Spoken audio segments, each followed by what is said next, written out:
Oh, and welcome to the stream. My name is Lee. He, Mish vibes today. She, they is fine. I'm pretty chill about pronouns. As some astute viewers might notice, it is 11:50. I said I was going to start streaming at 11:30. I think I started. Alright, now I have to check what time I specifically said I was going to start streaming, which is a whole other separate thing.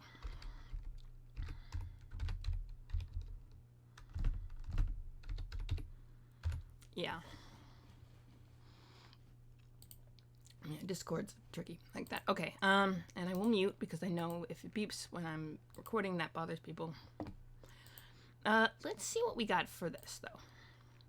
So as many of you know, when I do Warhammer 40k, I generally do either character building for either the epic, sprawling universe of... what's the technical term?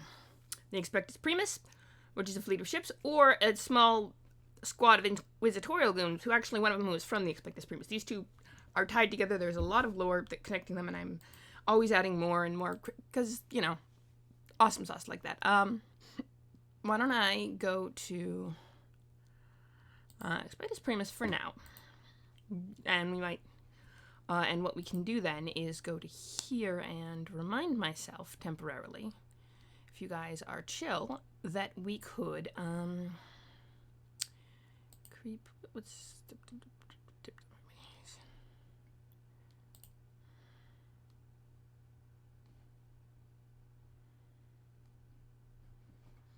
spirit could. Okay, hang on, that's a whole separate thing that I need to look at later, because we're doing this now.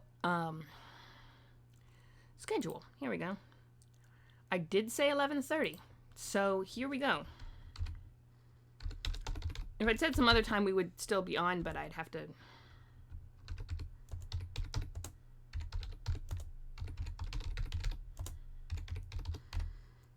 yes. Yep, okay. We are live slightly late. Go on to all the different... Oh. Oh,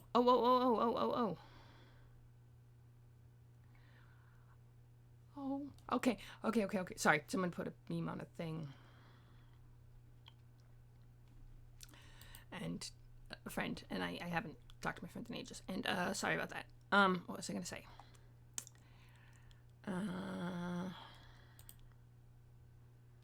Boom. So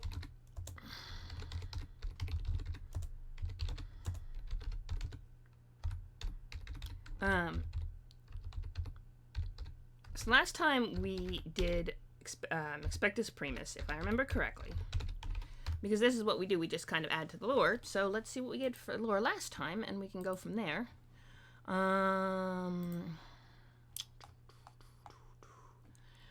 we were typing, we could do a type update, I suppose. Was Johan Johansson the 45th. This guy, he would have been the 46th, but one of the older Johans changed her name to Juliet, because reasons. Ballistics, so pretty good skill. Strength of 40, ballistics of 48, which is very good. Weapons is only 37, which is still pretty good. Strength 40, toughness 39, agility 37, and that's with freaking having a bunch of minuses to toughness from being from a hive world. Yeah, so he rolls really well for this stuff. So Johan Johansson. Then we got Jorna, whose little daughter is working as an psyker, in the inquisitorial grouping. Let's see. And then we got Harmon and cranial circuitry. We got Jin Cutter Kurosawa, Zayal, we got Odette and Janthine, and then we got all these other guys. Okay, so, and then we have a bunch of other ones who don't have character sheets that are written up in here that I haven't gotten around to typing yet. I suppose I could start with typing, because honestly I kind of have to keep typing at some point, because at some point I'm going to have to type all this up.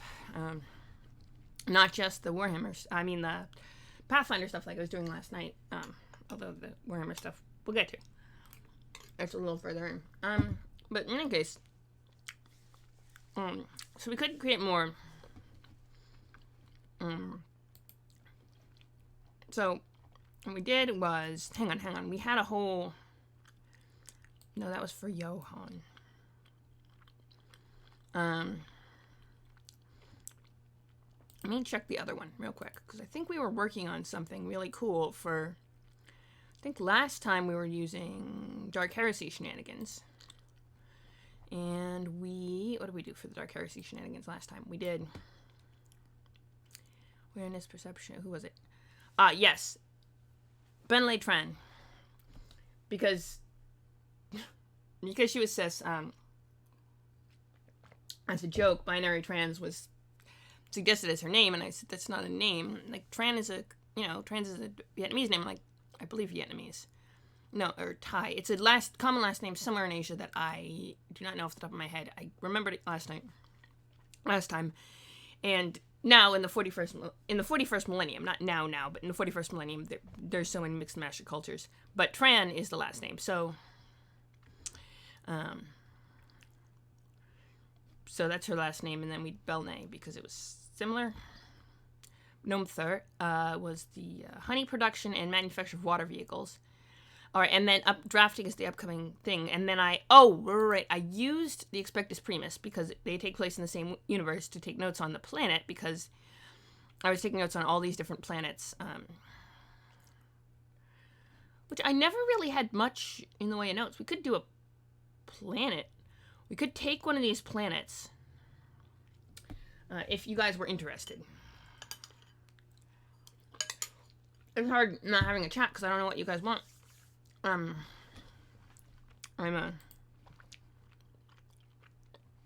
Right, Bellum, Zaros, Crassus, Penumter, we had the weird drafting. Hi, Biggie, welcome. I'm doing okay.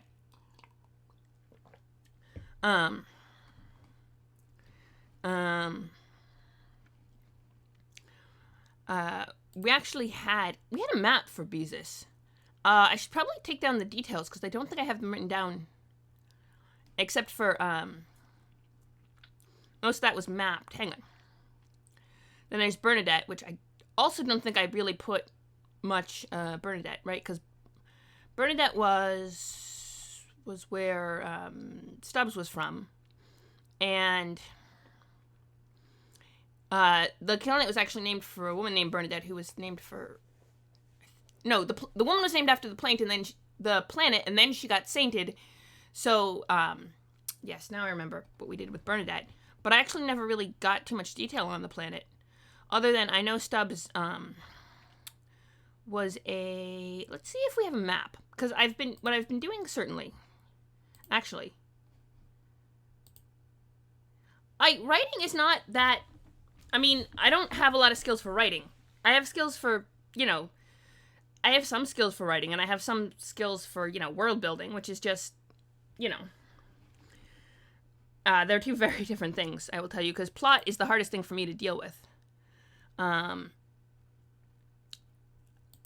really good at all the other aspects, character building, descriptions I'm okay at, it's plot that's the hard part, but plot's what people expect when you do writing, so it's kind of, no, pictures, here we go. That's the thing about pictures, is that they're in alphabetical order. And, actually I could,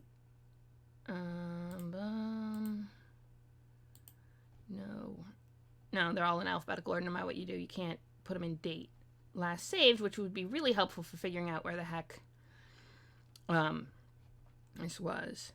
I have Beezus. That was... Wait, okay. Cultist camp.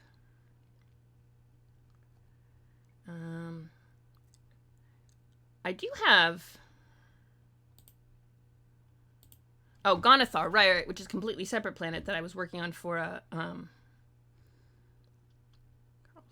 Kingdom of the Iron Hills. Those I did for the Greyhawk Wiki. Yeah, plot is hard, because it's like... all right, you got your characters, you got your world, and you're more interested in, like, the way the world is and how it got there. And how it got there doesn't...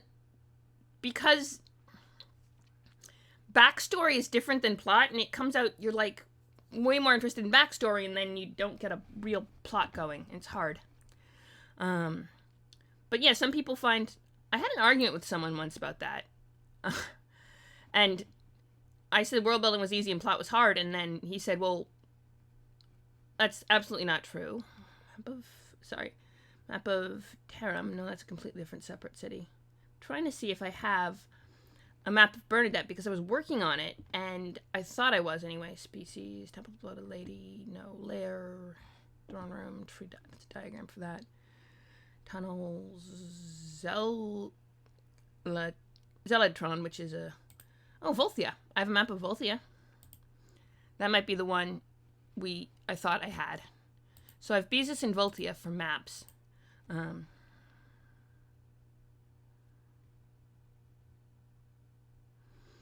Yeah, but world building, so that's my part. This is why I do so many world building streams, and because it's just, and why I like working for D&D as well, because you don't actually have to do the plot. You just kind of come up with what the bad guys are doing, and whether or not they're bad guys is completely up to the players. But you set up all the factions and what their plans and theories are, and then you just let the players loose, and they continue on with their plans and and theories, and whatever the players do affects that. But they know how to react, and you don't have to figure out what the plot is until it actually happens, because it's happening as you go along. So that's why I always love that. But that's let's see. So I didn't have a map for Bernadette, although I swore I did. And we have Balboa, which doesn't have a map either. It Beezus. What's Thea from? What do we have? Oh, right, the heavily mutated geese. Domesticated to guard crops. Omnivorous, eating small rodents that would otherwise eat crops. Has other variant goose species, grow mainly medicinal plants for exports. Right, Volthea was the whole thing. I remember that one now. I've been creating all these planets. I could start with a map. Bernadette, hang on. Could have sworn. I remember that. I sworn I had more. Let me look at something. Hang on. The thing about this is that it only lets you. It doesn't let you organize the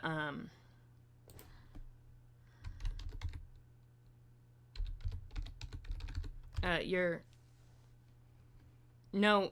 According to this, I don't have a map of Bernadette. I could have sworn I did, but okay. In any case, I should probably start making one if I don't have one.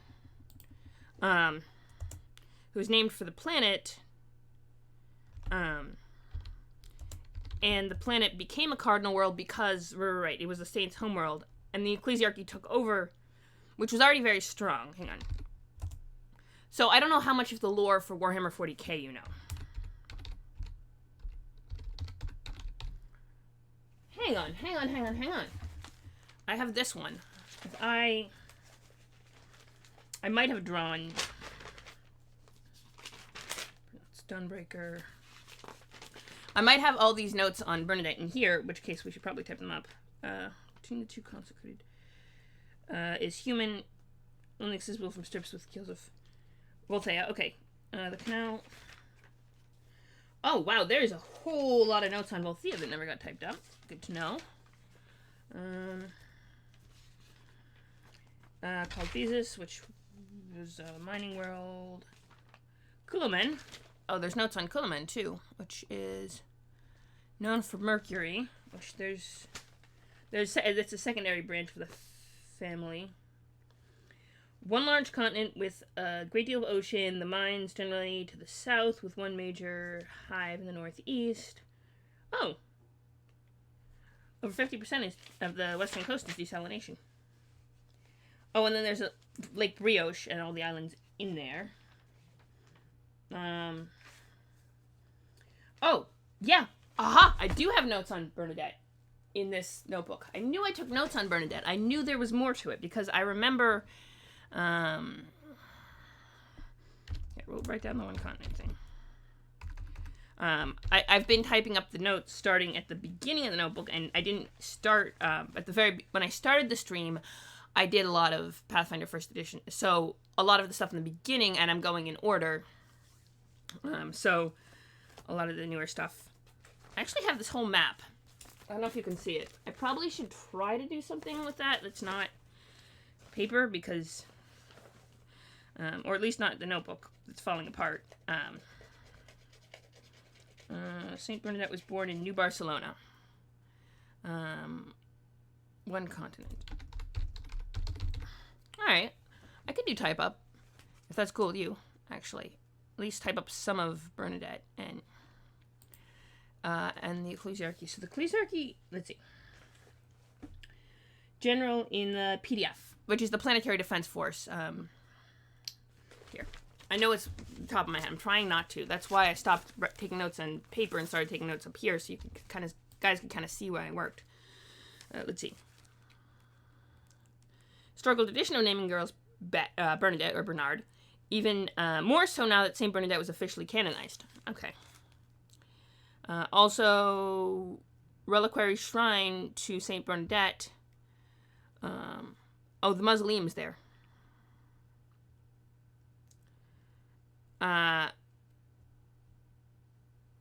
Right, except, so her entire body is on that planet except her right hand. And I think they were using the finger bones for various Imperial Saint stuff, because they do actually have power. There's a tradition of that in the Imperium, of using remains of saints to do... how much of power they actually have is variable, but it is a tradition. I mean, it's a tradition in our world, too. Almost any Catholic church that exists has a tiny piece of a bone of a saint set in the altar. That's kind of how you do. So it makes sense the Imperial Ecclesiarchy, which is vaguely based on the Catholic Church, and a lot of the imagery would have a similar custom. So yeah, her right hand is missing and spread out over the stars. But the rest of her is back in her home planet, so that's cool. So the historical tradition... General PDF on the planet was attacked by Eldar, yes. She led the final charge against them, created a wall of fire that obfuscated the right, because that was her miracle of the Emperor, which is why she got canonized as Imperial Saint, is because the Emperor granted her the power, who is the most powerful psyker and was really just born a human, but, kind of got raised to godhood and has a lot of similar powers because of such heavy belief in him.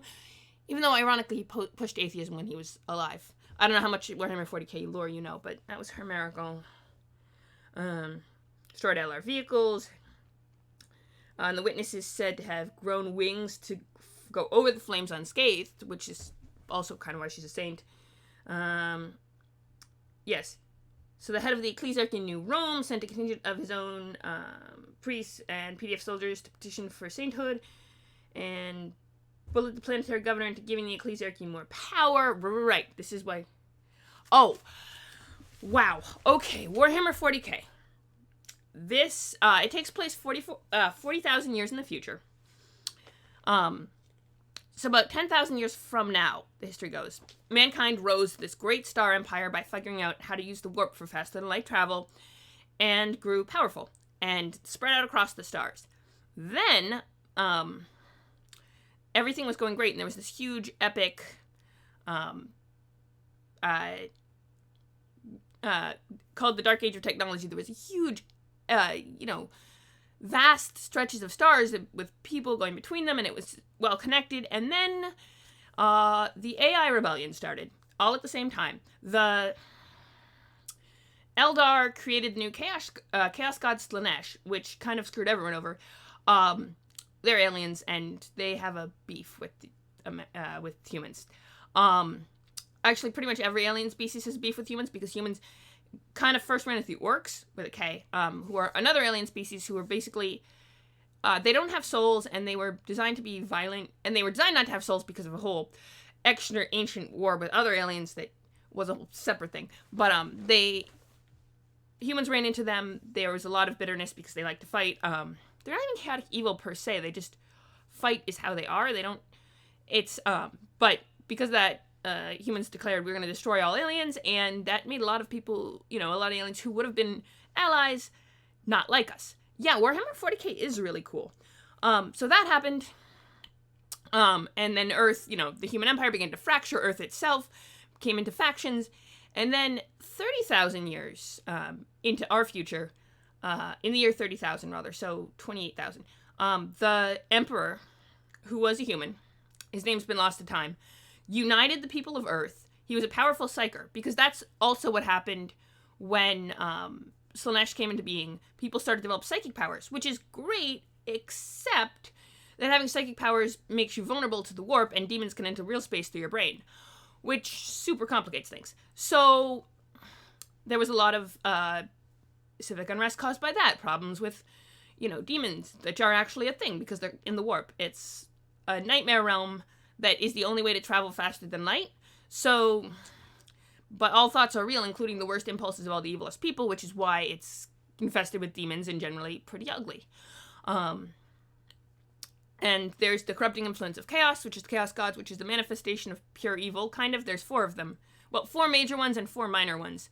And the 4 major ones try to corrupt the souls of humans and make them do horrible things, so you have to be careful about that. And the Emperor tried to impose atheism because he thought that would starve chaos, because they are powered by thought, but he didn't understand the nature of them, so that didn't work.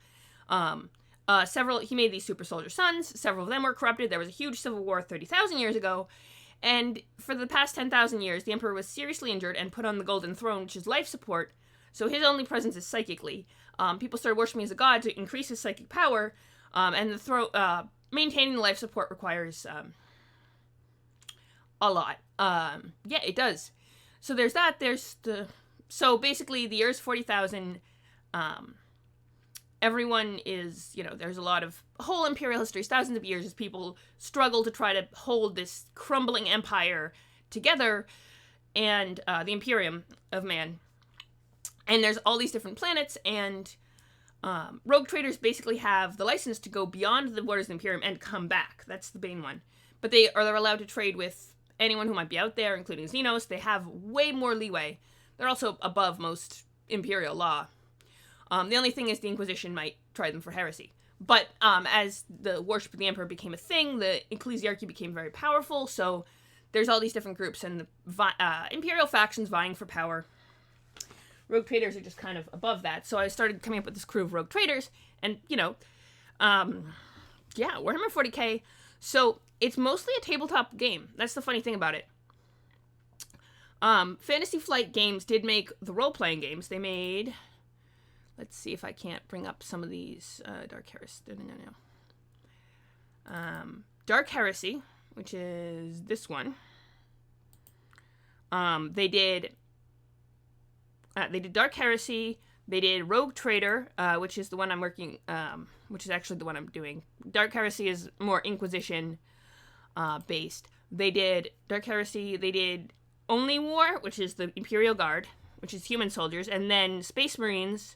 Death Watch, which is the Space Marines, and they're the super soldiers that carry on the tradition of the Emperor's sons. The main problem with that is that in 2017, Fantasy Flight Games lost the licensing rights for Warhammer 40k. So they still make the minis for the tabletop role-playing game, or tabletop war game, which is entirely no lore, which is a shame, because the lore is the best part, I think. So you have that, and then they have a new role-playing system that I have not yet to check out. I have it. Hang on, what's the new one? The new one. Let's see if I can find it. Is nope. MS.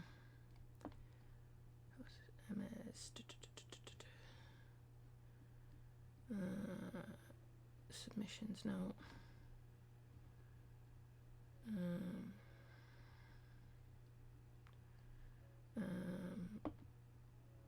All right. Let me see if I.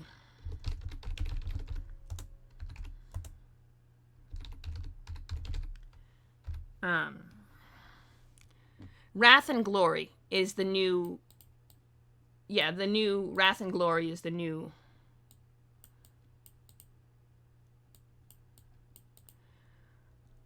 Yeah, so there's Wrath and Glory is the new one. And it's apparently pretty cool. I have yet to do anything with it, so I don't know. I've been using, for the stats for all these characters, I've been using the old system under Dark Heresy and Rogue Trader, which I probably should bring up. But, yeah, so I've been using the old systems. I have a couple of PDFs that I've gotten from friends. It's kind of tricky. You have to basically find someone who has a PDF copy because you can't legally buy the system from the people who make it anymore because they lost the licensing. Yeah. But if you find someone who has the PDF, you can share it that way, or spring a large sum of money for old, actual flesh and blood copies.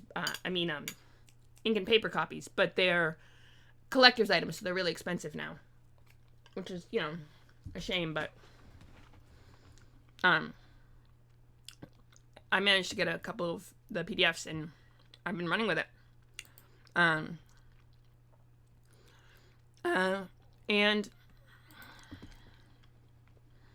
so yeah. But mostly it's a tabletop war game where people take the faction they like, make the armies, and then they have the armies fight. But the lore had to mean that any group could fight any other group at a moment's notice over even just a misunderstanding. So basically, because they needed any group to be able to fight any group and team up with any group to fight another group, it became this convoluted ties of lore, which is really interesting. And I got into the lore and started going with it, which is why I started creating, the Expectus Primus, which is the ship. And then I did...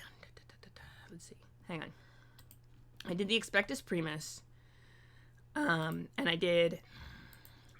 Nope, not that one. Which is a ship, a Rogue Trader ship, and it's the captain... Yeah, no, it is mostly about the minis. Like, a lot of, and there's Warhammer 40k, and there's Warhammer Fantasy. There's two separate... Fantasy also has really interesting lore, which I do deep dives into on Saturdays, because SIG basically has been pushing me, because Warhammer 40k or Warhammer Fantasy is also really cool, apparently. Which it is, from what I've gathered. It has a lot of deep lore. But 40k is where I started. Also, the expanded universe novels of 40k are so cool. I've been, that's what really got me in, was the Tanith First and Only by Dan Abnett and all of those. And those novels really got me into the, 40k. And there's a lot of other ones too. There's a lot of Space Marine novels, which are fun, a little bit bombastic sometimes. There's a very stylistic way to it, but it's a lot of fun. And there's even one like goes completely told from the point of view of orcs. There's the Sisters of Battle novels. There's Caiaphas Cain. There's a lot of fun stuff in terms of books for 40k universe. So, and I really wanted to write, that was my goal, was to write the 40k expanded universe novels. And then I started creating Renthok, and then I got distracted because I got 200 pages in, realized I got 100 pages in, realized I hadn't fought anybody, and it's a Warhammer novel, had them attacked by orcs, kept going with that, and then I got an invitation to write another novel, and then I stagnated writing that one, and I need to finish that one first because I promised my friend I would, so even if the publishing deal falls through, I still have to write it because I said I was going to, The pandemic kind of buggered that, and even before that, I was kind of... It was a really cool idea that just isn't as fun to write. But, yeah. Sorry, that was a lot of lore dump. But basically, what I was trying to explain was I created this whole setup. Yeah, I mean, I could go back and add battles, but they don't really fight. Like, a large chunk of the first part of the book, I started it with them finishing the battle. So I guess I could throw in a couple of last-minute, flashbacks or something, but it really started with them finishing the battle, getting on the ship, and then going to this other war zone. And the main conflict of the book was not the fight with the aliens, which, was complicated and did cost the lives of several of their, people, but it was because they got separated. They split the unit in a way it was not designed to be split, so they had several Renthok soldiers going from the Imperial Guard unit going to a completely different part of the galaxy that they, away from their commanding officer in a way that they weren't supposed to. That was just because of some high command, someone from high command owed someone else a favor, and they were trying to pull, like, because you can have a few units of this one, a few platoons, or they have one company, essentially, which, the way they're organized, they're not supposed to fight as companies. They're supposed to send the whole regiment to a planet and then split up from there. So sending the one company to a completely different planet system, dozens of systems away, where they might never see each other again, was supposed to be... I am too, but people expect, battles for Warhammer 40k novels. So, and plus, orc attacks are always fun, and it kind of gave a chance to show the leadership of some of their officers who were, how they how they worked under pressure, how they did this, that, and the other thing. And it gave me a chance to kill off one of the Lieutenant Stallsworth. She got killed off. Not the one in the 5th company, which was the one they were focusing on, but one of her sisters who was in, I think she was in 8th company. And that whole, give her a little character development by killing off her sister in a tragic battle. And, and giving Lieutenant Keynes a little bit more character building, because she was fairly new. The battle they just won at the start was her first battle, so, I have to get back to work on that one.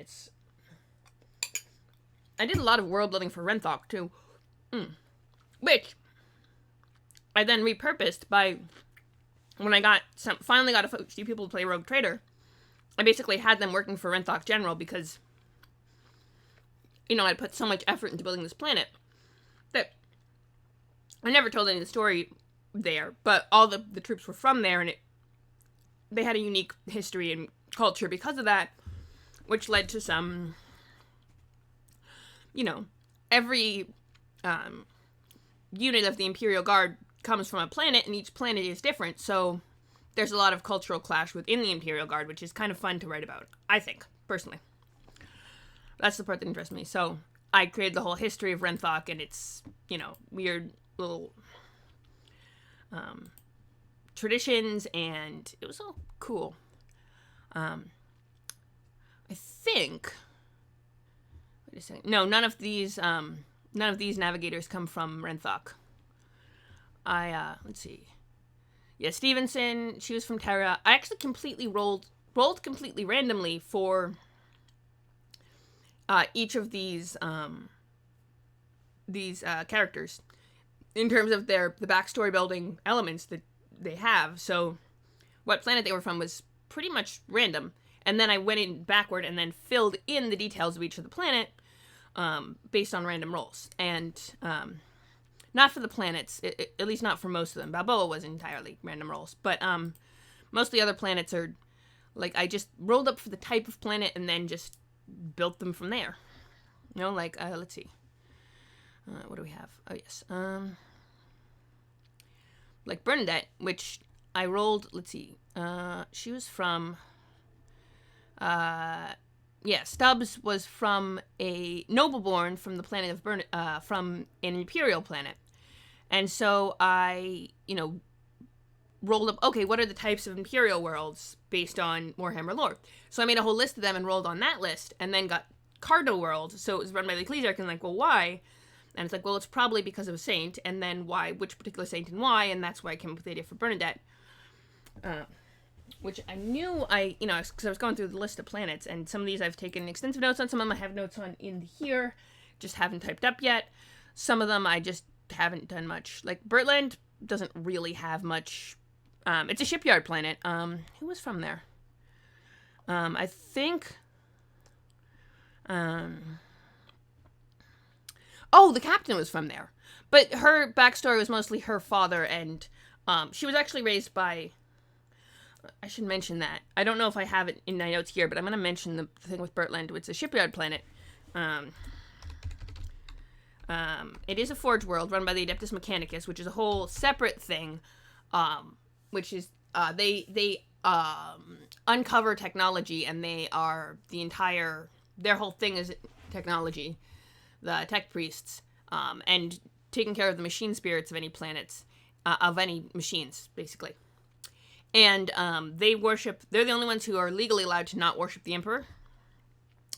Space Marines are tricky, but they have to venerate the Emperor. Though the tech priests are allowed to have their own religion, which is the Omnissiah, which is the head of all knowledge. Now, there is a certain amount of Omnissiah as the Emperor, as one and the same, and that's a whole religious subset, but it's not necessarily the case for a lot of the tech priests, and they are allowed to get away with it because they need them. The priesthood of Mars is a whole separate entity within itself, and the Omnissiah might actually be a void dragon that's buried in Mars that eats suns, but it might just be a concept. No one knows. That's a whole separate thing that might be a thing. Yeah, the void dragon. That might have ended up buried on Mars because reasons. Mars was actually independently, with the cult Mechanicus, was actually an independent thing before Earth was united by the Emperor.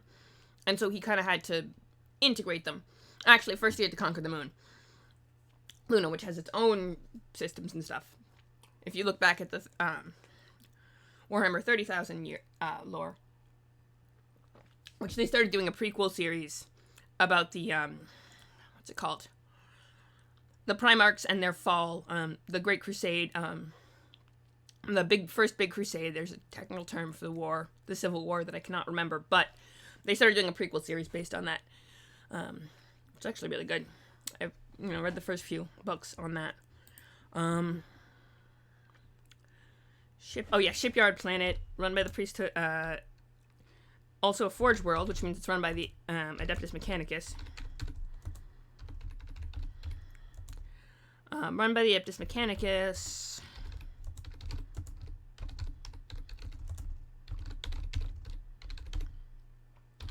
What else? It's run by the Adeptus Mechanicus.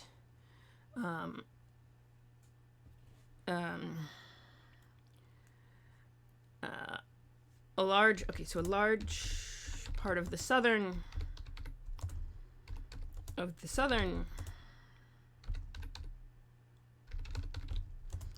of the planet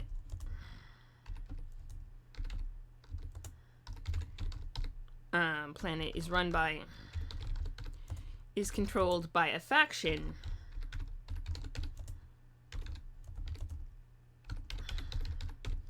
who are firm believers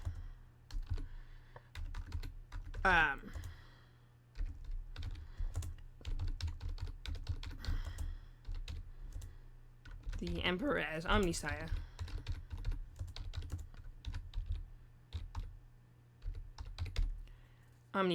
And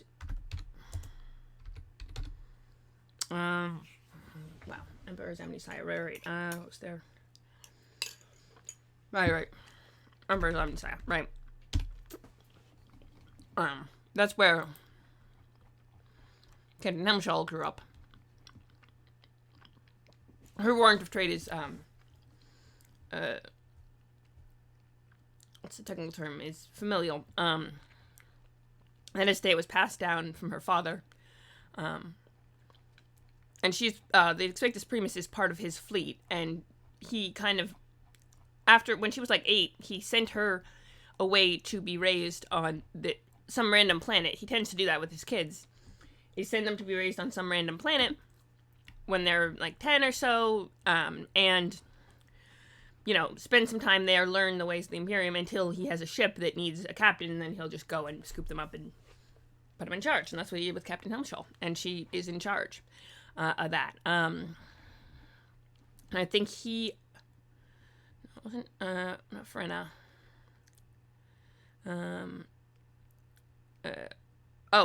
Wexender. Yeah, it was Wexender who was his, Gulthraxis. Where's Gulthraxis? Yeah, he was, put in charge by her father to kind of keep an eye on things. I think I have some lore linking them together, and I think most of that is not typed up yet, but Aaron's father, yes. Known for leaving children at 6 who had to be raised by a different planet. Yeah, maybe we'll scoop that up a little bit. A scoop like this, he placed her on the most trusted seneschals and skilled astropath. Oh, Fennec was, okay, so Stevenson House, right, and then there's the whole bit with Stevens, the family favorite, to get her navigator. Assigned a bunch of explorers because the ship had a relic of their age of technology after they picked up the survivors, right. So the ship from Precus was press gang into working for the Optus Mechanics Explorer fleet, including 3 now in the Expectus Primus. Odette was born on the ship, and Herman and Jezebel had been press ganged by them. Ship had run into a bunch of orcs, yes, and then they received aid from Imperial Guard troops, one unit of which I'll be conscripted into, and they just pulled a bunch of refugees off the planet Bezus. Right. And then the fight went badly, the ship was destroyed, the handful of survivors were scooped up by the Expectus Primus, and most of them stayed on board. And then Mechanicus was... They left a handful of explorators aboard. Quite a few, actually. And then they agreed to rescue Alara and...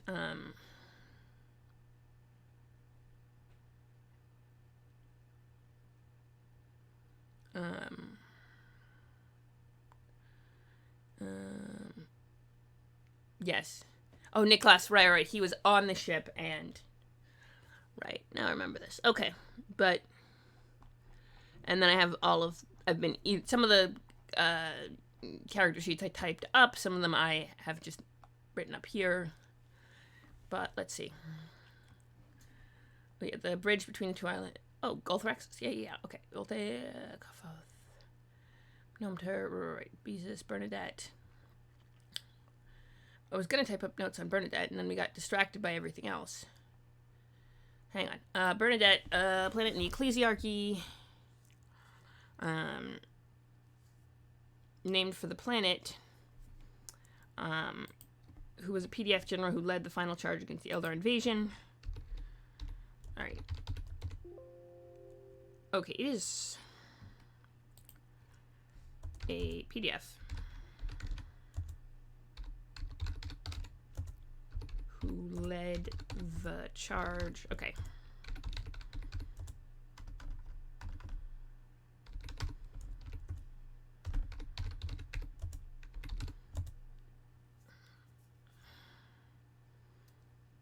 The final charge against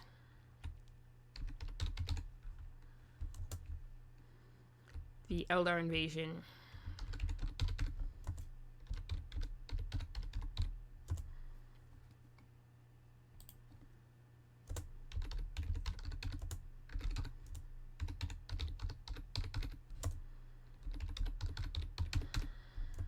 Covering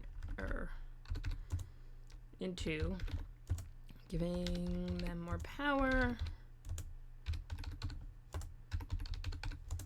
while her sainthood case.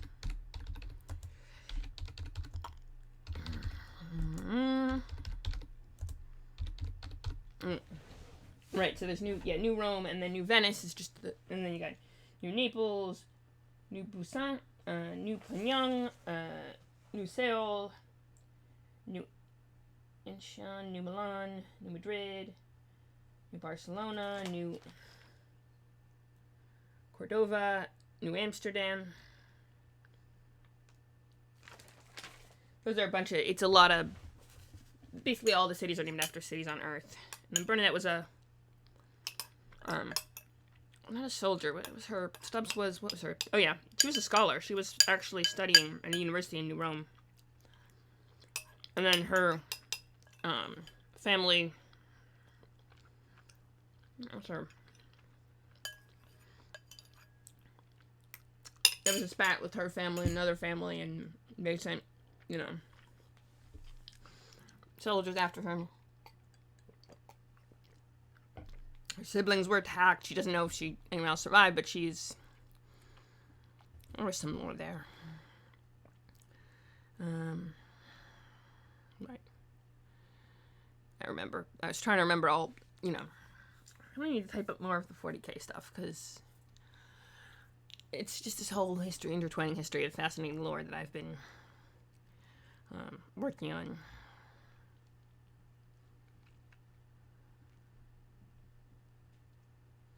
Right, the Adeptus Mechanicus and the Koroth. Right, they have that whole thing. Bernadette, while the Santos case was being made, her tomb is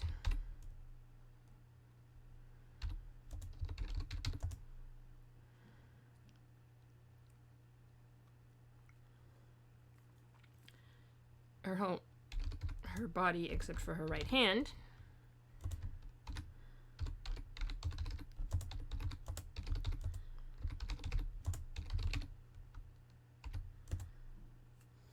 Is buried.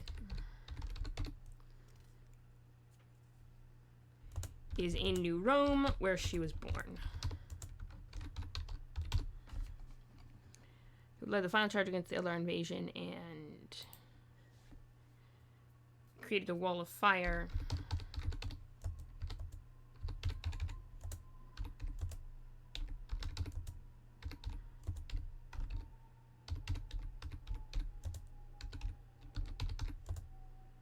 Vehicles.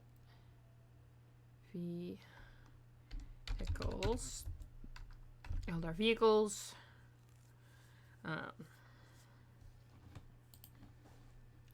Also, I never said, but thanks for popping by to watch the stream. It's actually really cool. Oh, there's Warhammer stores, right? Oh, there's a Fantasy Games in Mawa. Huh.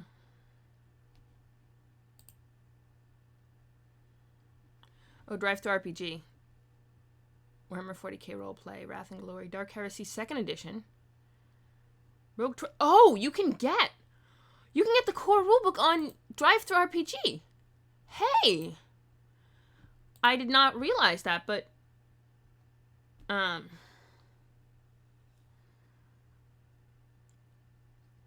entertainment, Rogue Trader. So Cubicle 7 entertainment. Hang on, I have to look into that because there might be a way to get. Maybe you could just buy the Dark Heresy rule, like the old rule books on Drive Through RPG. I didn't realize you might be able to do that. Rule system.